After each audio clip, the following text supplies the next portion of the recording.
देखो साउंड हम लोगों को पता है कि it is a form of energy जिसके वजह से हम लोग सुनते हैं. तो it produces a sensation of hearing. Sound क्यों प्रोड्यूस होता है? वाइब्रेशन के कारण. जब कोई भी चीज़ वाइब्रेट करता है तो उसकी वजह से साउंड प्रोड्यूस होता है. जैसे ये ट्यूनिंग फॉर्क है, इसको ऐसे स्ट्राइक कर रहे हैं तो क्लियरली वहाँ पर वाइब्रेशन दिखा रहा है वो लाइंस के थ्रू, तो उसकी वजह से साउंड क्रिएट हो रहा है. तो in the above activities we have produced sound by striking the tuning fork. किसी भी चीज़ को अगर प्लग करते हैं, कोई रस्सी एकदम स्ट्रेच किया हुआ है उसको मारते हैं तो उससे भी साउंड प्रोड्यूस होता है. तो बेसिकली वाइब्रेशन से साउंड क्रिएट होता है. और वाइब्रेशन का मतलब क्या होता है? To and fro motion. जल्दी जल्दी से कोई ऑब्जेक्ट इस तरह से आगे पीछे जाता है तो उसी को वाइब्रेशन बोलते हैं. वाइब्रेशन से होता क्या है जिससे साउंड प्रोड्यूस हो? क्या चीज? वाइब्रेशन से होता क्या जिससे साउंड? कुछ नहीं, वो जल्दी जल्दी उसका मूवमेंट से एक आवाज क्रिएट होता है बस. एयर मूव होता हो. उसके बारे में हम लोग आगे पढ़ेंगे. एयर कैसे प्रोड्यूस हो रहा है और कैसे और वो ट्रैवल कर रहा है. जैसे ह्यूमन बींग्स में भी हम लोगों को पता है वोकल कॉर्ड्स होता है. जब अंदर हवा जाता है तो वोकल कॉर्ड्स का जो मसल्स है वो वाइब्रेट करता है जिसकी वजह से साउंड प्रोड्यूस होता है. हर एनिमल का अलग अलग है. एक हनी बी में साउंड कैसे प्रोड्यूस होता है? विंग्स से. मॉस्किटो का विंग से. तो उसी तरह से. Next is propagation of sound. Propagation मतलब ट्रैवल करना. तो साउंड ट्रैवल करता है तीनों मीडियम से, सॉलिड, लिक्विड और गैस से. सबसे फास्टेस्ट किस में ट्रैवल करता है? सॉलिड में. ये हम लोग क्लास 8 में पढ़े थे कि रेलवे अगर बेंच के नीचे हम लोग ऐसे कान लगाते हैं तो बहुत ज्यादा आवाज आता है. वो इसीलिए क्योंकि सॉलिड में speed of sound is maximum और गैस में सबसे कम होता है. क्यों होता है? क्योंकि पार्टिकल बहुत पास. लिक्विड से भी साउंड नहीं, ऐसा कुछ नहीं. वो प्रॉपर्टी है. साउंड सबसे ट्रैवल होता है लेकिन फास्टेस्ट सॉलिड से होता है. जब एक ऑब्जेक्ट वाइब्रेट करता है तो उसके आसपास का पार्टिकल्स भी वाइब्रेट करने लगेगा. जैसे पेन दो, योग्य बोला. और एक पेन दो. जैसे देखो ये एयर पार्टिकल्स है सारा और ये एक वाइब्रेटिंग सब्सटेंस है. जब ये सामने जाएगा, वाइब्रेशन मतलब एक बार सामने एक बार पीछे. तो जब ये सामने जाएगा तो ये सारा पार्टिकल्स डिस्टर्ब हो गया. फिर जब ये अपने ओरिजिनल पोजीशन पे आएगा या पीछे जाएगा तो ये सब भी वापस अपना जगह बदलेगा. तो एक वाइब्रेशन हो रहा है. सपोज ये ट्यूनिंग फॉर्क है, ये वाइब्रेट कर रहा है जिसकी वजह से क्या हो रहा है? आसपास का हवा भी हिल रहा है. तो वाइब्रेशन के कारण एयर पार्टिकल्स या सॉलिड या लिक्विड पार्टिकल्स भी वाइब्रेट कर रहा है. इस तरह से और सारा पेन्स रखा हुआ है तो वो सब कुछ वाइब्रेट करने लगेगा ना.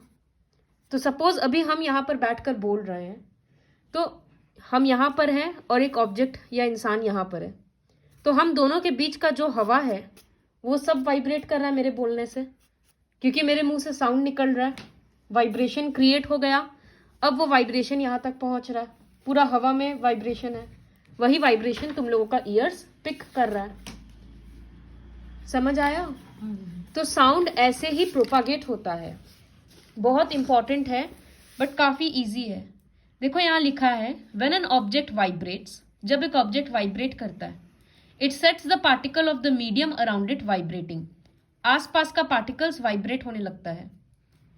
ये जब ट्यूनिंग फॉर्क वाइब्रेट हो रहा था तो ये ऐसा साउंड ट्रैवल हुआ लेकिन ट्यूनिंग फॉर्क अपना जगह नहीं बदला. वो पहले भी यहाँ था, अभी भी यहाँ है, बस वो ऐसे ऐसे वाइब्रेट हो रहा है. तो साउंड जो यहाँ प्रोड्यूस हो रहा है वो यहाँ तक पहुंचा कैसे? वो यहाँ तक कैसे पहुंचा? मीडियम वाइब्रेट करने लगा. बीच में जो हवा है वो सब वाइब्रेट कर रहा है. तो यहाँ पर वही लिखा है कि जो पार्टिकल वाइब्रेट कर रहा है वो अपना जगह नहीं बदला. वो आसपास में डिस्टर्बेंस क्रिएट कर दिया और वही डिस्टर्बेंस आगे बढ़ते जा रहा है. ठीक है? तो यहाँ लिखा है the particles do not travel all the way from the vibrating object to the ear. एक पार्टिकल है जो वाइब्रेट कर रहा है, दूसरे को फिर वो डिस्टर्ब कर दे रहा है जिसकी वजह से धीरे धीरे वाइब्रेशन या डिस्टर्बेंस आगे बढ़ता जा रहा है. This process continues in the medium till the sound reaches your year. जब तक कान में आवाज पहुंचेगा तब तक यही प्रोसेस चलता रहेगा और इसी को बोला जाता है प्रोपागेशन ऑफ साउंड. कान में भी जाके तो लोग वाइब्रेट करते हैं. हाँ, कान, ईयर ड्रम को. वो भी पूरा पीछे है.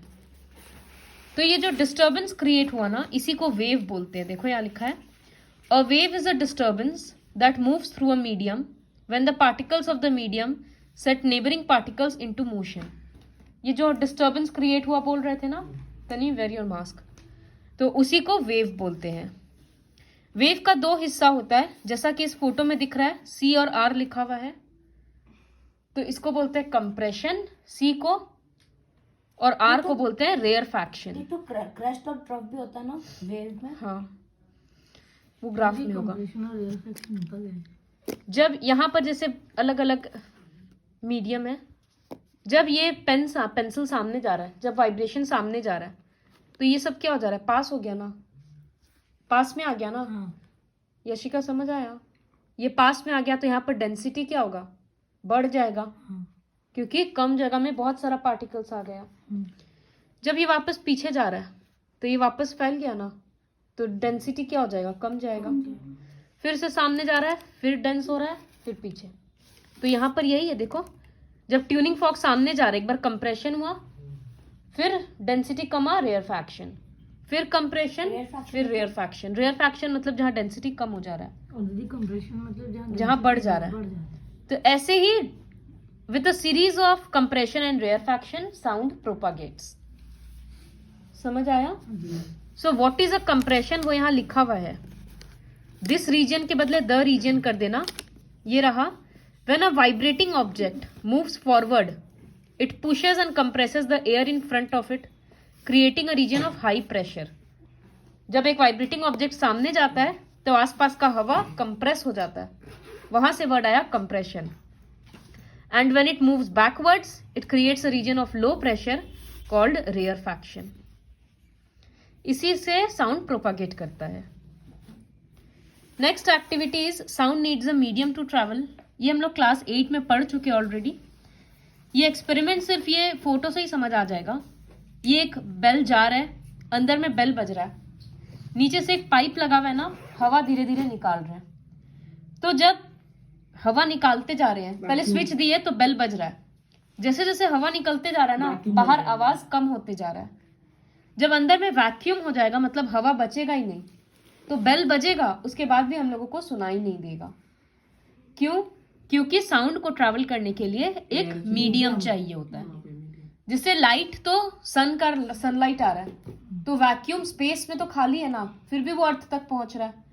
तो मतलब सन और अर्थ के बीच में पूरा डिस्टेंस खाली है, लेकिन फिर भी सनलाइट आ जा रहा है, क्योंकि लाइट को ट्रैवल करने के लिए कोई मीडियम नहीं चाहिए.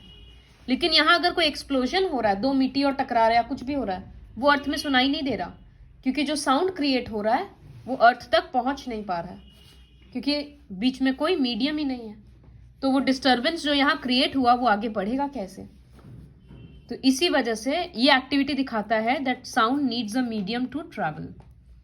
समझ आया?